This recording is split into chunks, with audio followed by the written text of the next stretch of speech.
Okay, Goji Center has said many amazing things. No no balls, and probably no butthole since this guy feeds on radiation. I've agreed with most of it, but sometimes they say absolutely ridiculous things, like this new video, why the Megalodon is 100% extinct. You can't prove that. I mean, maybe they can. I haven't watched it yet, but I like to believe it's still out there somewhere. Haven't you seen the Meg? There's like these clouds that hold off other layers of ocean. Read a book, damn. I don't know. Leave a like on the video, subscribe to Goji Center. Let's go see what they're talking about. Maybe they make some good points, but I don't know. I don't want to live in a world where Megs don't exist. Ototus Megalodon, the fossil shark that quite easily is the most famous prehistoric whale assassin of all time, is one of the many animals that is still theorized to currently swim our oceans today. Today, the internet is swamped with clickbaity news articles, hundreds of YouTube videos, and innumerable comment sections that lay proof that a lot of people are convinced that this fossil species is, well, not so fossilized and is still swimming out there. So, is it? No, dude. Ah! And here's 8 reasons why. Reason number 1, fossil record. The fossil record is admittedly incomplete, and until time travel is unlocked, we'll always require more material. But there certainly are trends. For example, we can be effectively certain that dinosaurs died out at the end of the Cretaceous period, because even after many excavations, no dinosaur fossils have been found in the newer rock layers. Similarly, the same holds true with Megalodon dying out just before the last ice age. Okay, but counterpoint. Didn't they just discover an entire new ocean deep underground, like way beneath our current ocean or something like that, like closer to Earth's core? I'm pretty sure that just happened. You can't prove there's not megalodons there. Megalodon didn't really leave traces of full-body skeletons as we know them, but what it did leave were some big teeth. Plenty of them.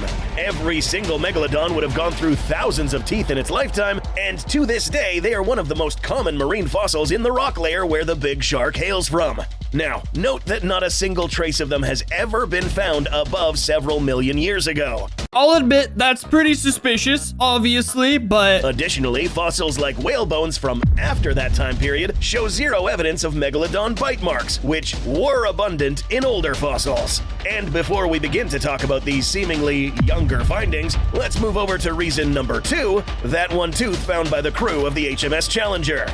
The HMS Challenger was a 2,100-ton Corvette-class sailing ship that was used in a landmark study of the deep ocean. It was this expedition that laid the groundwork for modern oceanography. Amidst discovering thousands of new species and mapping out portions of the seafloor, including the deepest part of the ocean, their deep-sea equipment also dredged up numerous fossils. One in particular was this one. Many would look at this and say, well, this looks like a relatively young fossil and couldn't have belonged to an animal that died millions of years ago.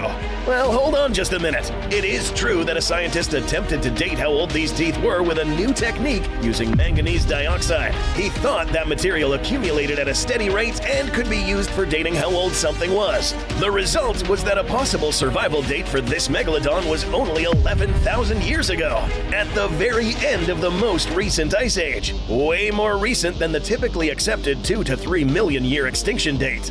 However, science works by double-checking its own findings. Not all of the teeth collected agreed with the 11,000-year date, and there was concern that the modern dating technique was not accurate. After another review, it was shown that manganese dioxide collects at unpredictable rates on teeth versus normal rocks, so this method really wasn't reliable. After some reevaluation, it was found that this seemingly young tooth was in fact multiple millions of years old. In every other occasion Megalodon teeth have been dated, the time of extinction firmly remains at about 2 to 3 million years. Okay, that doesn't look very good for my point, I'll admit, but in my head, they are no longer in the ocean as we know it. They're in a deeper compartment of the ocean, a hollow earth of the ocean, if you will. We're almost certain some of you watching this may have this fish in mind. The Coelacanth fish that supposedly went extinct with the dinosaurs, way older than the Megalodon. If this little fella could survive and adapt, then one of the ultimate apex predators could too, right? Not so fast, dude. Reason number 3, the Coelacanth misconception. Every time they say dude, I feel so like what's the word? I guess patronized? Patronized suffices. Yes, the Coelacanth getting revealed to the outside world in the 1930s was a fantastic surprise. But local fishermen and sailors in Madagascar and Indonesia had been finding them for centuries. Western science just never bothered to check, even when some fishermen might have tried to tell them.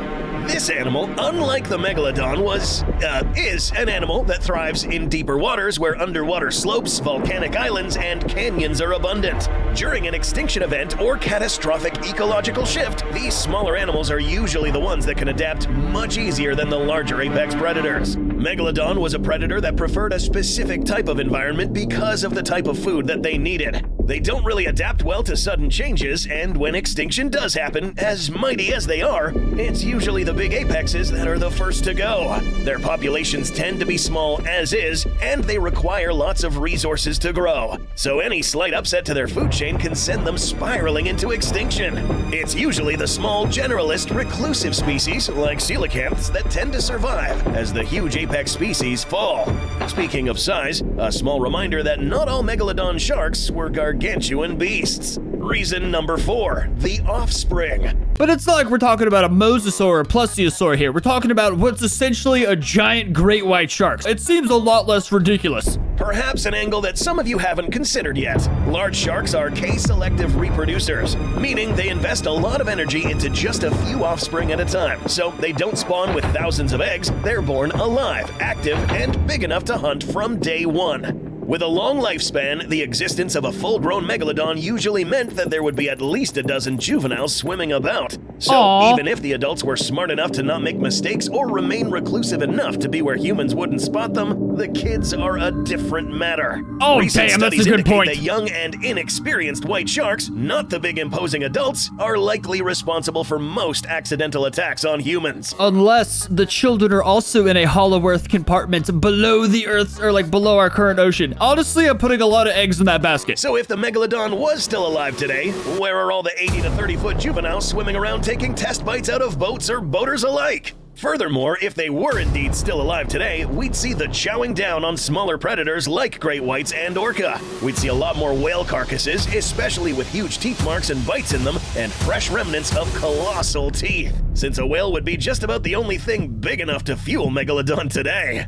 Would they instead thrive in deeper waters? Modern-day deep oceans do have a rich and diverse cast of creatures, but all of them down here have to be specially adapted to an environment with some of the least amount of food on the planet. Animals like deep-sea giant isopods, hagfish, or deep-sea dogfish often have to go weeks, months, maybe even years without eating. The Hagfish most are nutrient-rich crazy. food for them is often dead whales sinking down from the surface after other scavengers like white sharks took most of the choice cuts already. These guys down here can survive off the scraps because of special adaptations to hibernate or fast for a very long time. Cold-blooded with extremely low metabolisms, the exact opposite of what Megalodon had. But can't they just hunt down large squid?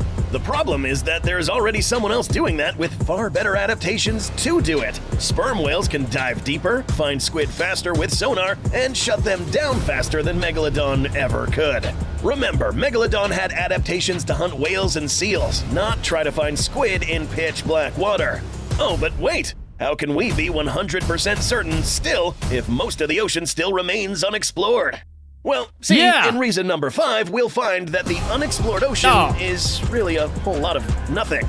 We've all heard the same lines over and over again. So much of the ocean is unexplored. Anything could be down there. There's always a bigger fish. I agree with all of those. The term usually has it at around 80 to 95% of the ocean is unexplored. But that really doesn't mean what people think it means. The sobering reality is a vast majority of the ocean is barren.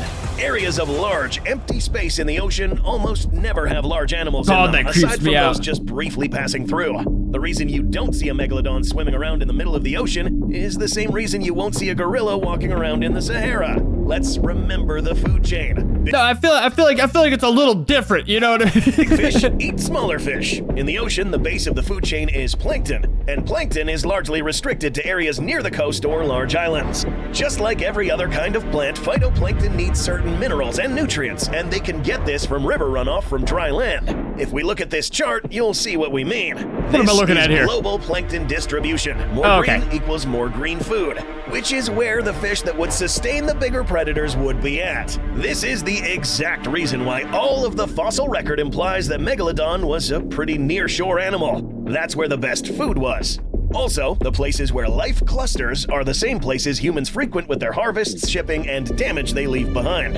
Here is where Megalodon and their offspring would thrive in, if they were still alive. But of course, there's at least a few of you watching that still have the idea that Megalodon may be living in some deep trench under the ocean. Thank you! I feel so represented right now. We'd hate to burst your bubble I've been here, waiting but for it. reason number 6 will make you realize that the Mariana Trench is practically a death sentence. To this very year, there are abundant clickbait videos and even news articles speculating that the most massive shark ever can be found at the most massive depths. Megalodon being associated with the Mariana Trench goes back as far as the aforementioned Challenger expedition tooth discovery, but popular belief latched onto it quite intensely. The problem is, living in the Mariana Trench takes everything difficult about living in the deep ocean and multiplies it. We're talking about a trench that is deep enough that if you sunk Mount Everest into it, you'd still have well over a mile between the peak and the surface. Contrary to popular belief, there aren't any big animals down here. The largest animals down here are measured in inches, not feet or meters. Keep getting this weird feeling of just being transported down to the bottom of the Mariana Trench, dude. Deep ocean is freaking terrifying. Not even giant squid live down at this depth. They don't even dive down half the way to the mouth of the trench, let alone in it. It's that deep. Not even deep-sea specialists like sleeper sharks can thrive within the trench. Megalodon would never have nearly enough food nor the physical adaptations to get down here. So those depictions in movies of massive sharks and squid living down here in large numbers is pretty much why these movies are categorized as science fiction. Next, he's gonna say Jason Statham's not even real.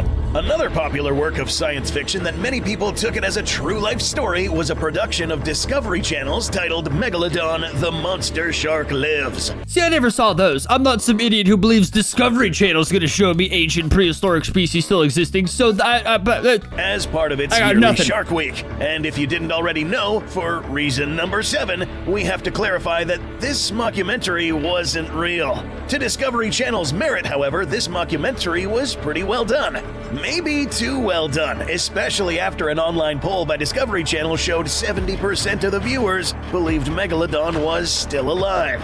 Colin Drake, the main character of this mockumentary, was actually named Darren Meyer, and it was only after there was a lot of backlash that Discovery bothered to add a disclaimer at the beginning, saying the program was a work of fiction. A disclaimer that a lot of online releases and pirated video uploads didn't have. See, but that's silly to believe that, because obviously that's not real. Obviously, oh, this is fake, but like other mega compartments beneath the earth that we've yet to discover that may hold prehistoric species, that sounds way more believable. Even those who are aware the production was a work of fiction might have still mistakenly thought that some of the facts stated by Colin Drake were true, such as the likelihood of something big in the unexplored regions of the ocean, or the HMS Challenger finding Megalodon teeth only a couple of thousand years old versus millions, which, as we already discussed, they weren't. Shark Week in general throughout the 2010s was widely criticized by actual scientists for being basically televised clickbait and having— Hold the goddamn phone. What is this facial hair, bro? What do you call this? I'm honestly so flabbergasted. I believe Megalodons exist. I would not have believed this beard exists. Now I don't even know what to believe anymore. Widely criticized by actual scientists for being basically televised clickbait and having very few actual marine biologists involved. Despite the heavy backlash, the Megalodon mockumentary got a sequel the following year, Megalodon: The New Evidence. To be fair, Shark Week did improve, and in 2018, Discovery Channel even mocked itself with a special called Megalodon Fact vs. Fiction, which basically consisted of numerous experts roasting the original mockumentary. Behind every rumor or slight speculation, there's always a conspiracy behind it. And something the mockumentary claimed that gained a lot of traction with some conspiracy theorists out there is that there is genuine evidence for Megalodon still roaming the oceans, but groups like the Navy, tourism boards, and fisheries are hiding it. See, I don't believe there's any evidence that Megalodons currently exist. My whole theory is basically they're beyond where we could gather evidence. Anyone who actually has photos and stuff is an idiot. Reason number 8, the cover-up.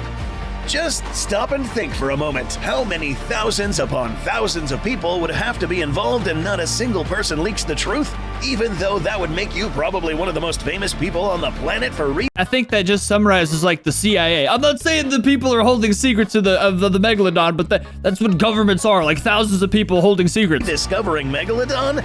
Shark tourism has proven an economic boom for a lot of coastal areas. If some operations are willing to pay hundreds to thousands of dollars to see great whites, hammerheads, or even just reef sharks in their natural habitat, imagine the amount of money people would be willing to pay to see a Megalodon alive. If the Meg was alive, it would be the tourism boards and not the shark that would be chomping at the bit to show it off. It would only take one leak out of the potential thousands of insiders for the tourism industry to relentlessly seek out Megalodon. And if it was real, it would likely be found rather quickly. Unless there was real leaks and mockumentaries were made to make the leaks look fake, you know what I mean? You gotta think outside the box. On a sadder note, tens of millions of sharks are harvested from the ocean every year to make bogus medicine off their cartilage. Desperate people scared of cancer have been lied to for years that shark cartilage keeps you from getting it. Now consider how much cartilage you would get out of a few hundred pounds of mako versus multiple tens of tons of Megalodon. You can bet a lot of fisheries would be packing explosive harpoons if the literal motherload of shark cartilage could be hunted down. China would hunt those things to extinction in a week, bro. And now think of just how hard it would be for a gigantic shark that eats whales and lives near the surface to not get noticed by anybody with a cell phone these days. Millions of people go to the beach, fly over the ocean in airplanes, or get on boats themselves that usually stick pretty close to the plankton-rich parts of the sea. The chances nobody would have taken a damn clear image since the creation of cameras is borderline impossible nowadays. We leave you off with a few farces of evidence. Farts? Considering how many farces of proof videos there are existing claiming Megalodon is still alive, we'll end this episode with a few of these videos to set the facts straight. This infamous video is not from the Mariana Trench, and no, this isn't Megalodon. This was shot off the coast of Tokyo in 2003 and is what is called a Pacific sleeper shark, a genuinely large deep-water species. This picture is from the Discovery Channel mockumentary and is edited. Here's the image with no shark, no traces of water disturbance around the fin. Bear the fact that the Photoshop dude had no knowledge that a big object moving this fast along the surface will surely leave a trail. This footage has a CGI shark from the fake documentary, this one too, and yeah, the rest of these. Well, these all look pretty damn fake, though. You know what I mean? My point still stands. I haven't been disproven because my point's so nonsensical it can't be disproven. But hang on a second. Okay, see, this just went out in October 2024. Scientists found a massive underground ocean hidden 700 kilometers below Earth's surface. Here's all about it. There's giant areas we haven't discovered yet, and we're discovering more and more every year. Obviously, Megalodons aren't existing with us because every point they made does make sense. All those photos and videos look fake as crap. People would photograph one. There'd be evidence of attacks. Everything they said is logical. But if there's other compartments to this planet we don't know about necessarily yet, you know what I mean? It's the hubris of man to think we fully understand nature every time, yet every year we learn more and more about stuff we didn't understand, so I just try and stay open-minded. Plus, I don't want to live on a world without, like, monsters and stuff. But yeah, leave a like on the video, especially if you guys believe there's still sea monsters out there somewhere. Subscribe to Goji Center, obviously, because they're freaking legends, and I'll see you next time.